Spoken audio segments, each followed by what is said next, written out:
আজকের কাহিনী সততার পুরস্কার।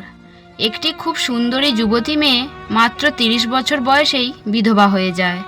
তার দুটি ছোট ছোট সন্তান ছিল। সে দুই সন্তানকে পালন করার জন্য তিনি লোকের বাড়ি ঘর মোছা, বাসন মাজা, ঝাড়ু দেওয়ার কাজ করতে লাগলো। এক সকালে তাদের পাড়ায় প্রতিদিনের মতো এক সবজিওয়ালা ভ্যানে করে সবজি নিয়ে এলো। তখন মহিলাটি সেই সবজিওয়ালার কাছে গিয়ে তাকে 50 টাকা দিল। তখন সবজিওয়ালা বলল, বলুন কি লাগবে ম্যাডাম? মহিলা বলল, কিছুই লাগবে না। আসলে কাল বিকেলে যখন আমি আপনার থেকে সবজি কিনেছিলাম তখন ভুল করে আপনি আমার সবজির ব্যাগে একটি মাশরুমের প্যাকেট দিয়ে দিয়েছিলেন, আর ওটার দাম 50 টাকা ছিল। তাই আমি আপনাকে সেই টাকা দিতে আসলাম। সবজিওয়ালা অবাক হয়ে বলল, ম্যাডাম, এর আগে তো এরকম অনেককেই ভুলে সবজি বেশি দিয়ে ফেলেছি, কিন্তু কেউ আমাকে পয়সা ফিরিয়ে দেয়নি। যাই হোক, আপনি দিচ্ছেন এটা খুবই ভালো কথা, কিন্তু কেন দিচ্ছেন? মহিলাটি বলল, আমার স্বামী খুবই একজন সৎ ভালো মানুষ ছিলেন। খুব অল্প বয়সেই তার মৃত্যু হয়। আমার দুটো ছোট ছোট সন্তান আছে।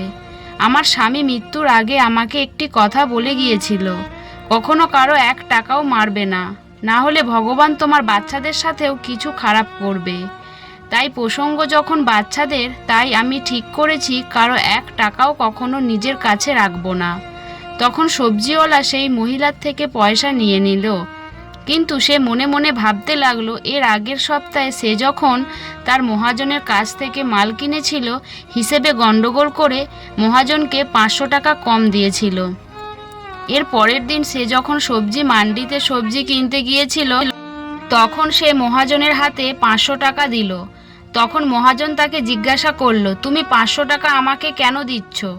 সবজির হিসেব তো মাসের শেষে করব। তখন সবজিওয়ালা বলল, আগের সপ্তাহের হিসেবে ভুল করে 500 টাকা কম দিয়েছিলাম, তাই সেইটাই আমি দিতে এলাম। ভগবান আমার বাচ্চাদের সাথে কোনো খারাপ না করে, তাই আমি ঠিক করেছি কারো 1 টাকাও রাখবো না। এবার কথা যখন বাচ্চাদের প্রসঙ্গে এসে গেছে, সেই মহাজনেরও 2টি বাচ্চা ছিল, তাই সেও তখন চিন্তায় পড়ে গেল। মহাজন মনে মনে ভাবতে লাগলো, আরে কথা তো ঠিকই, আমি তো কারো পয়সা আমার কাছে রেখেছি। তিনি চিন্তায় সারা রাত ঘুমোতে পারলেন না।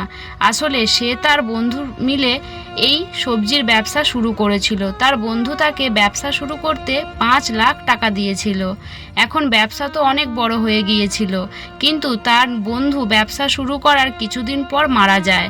এখন সেই সবজি ব্যবসায়ী পরের দিন সকালে সেই বন্ধুর বাড়িতে গিয়ে হাজির হয়, আর তার স্ত্রীর পায়ে পড়ে গিয়ে বলে, আমাকে মাফ করে দিবেন, আমি আর আপনার স্বামী দুজনে মিলে টাকা দিয়ে ব্যবসা শুরু করেছিলাম। আপনার স্বামী আমাকে 5 লাখ টাকা দিয়েছিল, আর সেই ব্যবসা এখন আমাদের অনেক বড় হয়ে গেছে। কিন্তু আপনার স্বামী মারা যাবার পর আমি ভেবেছিলাম আপনার স্বামী তো আর বেঁচে নেই। এই 5 লাখ টাকার হিসেবের কথা সে আর আমি ছাড়া কেউ জানে না। তাই আমি ভেবেছিলাম এই টাকাটা আমি রেখে দেব, কিন্তু এখন আমি আমার ভুল বুঝতে পেরেছি। তাই আমি এসে আপনাকে আপনার প্রাপ্য টাকা বুঝিয়ে দিতে এলাম, পারলে আমাকে ক্ষমা করে দেবেন। আপনারা কি জানেন সেই মহিলাটি কে ছিলেন? সেই মহিলাটা ছিল সেই মহিলা যে তার স্বামী মরে যাওয়ার পর মানুষের বাড়িতে কাজ করে সবজিওয়ালাকে তার প্রাপ্য 50 টাকা দিয়েছিল। জীবনযাপনের মূল মন্ত্র আসলেই হওয়া উচিত সততা এবং ন্যায়পরায়ণতা। এর মানে হলো জীবনে যা আছে তা নিয়ে সন্তুষ্ট থাকা এবং পরিশ্রমের মাধ্যমে বৈধ পথে জীবন উপভোগ করা। যে ব্যক্তি সৎ পথে চলে, ঈশ্বর বা পরমাত্মা সব সময় সেই সৎ ধৈর্যশীল মানুষের সহায় থাকেন। ধন্যবাদ। গল্পটি যদি আপনাদের ভালো লাগে তাহলে প্রিয়জনদের মধ্যে গল্পটি শেয়ার করে দেবেন, লাইক ও সাবস্ক্রাইব করে পাশে থাকবেন।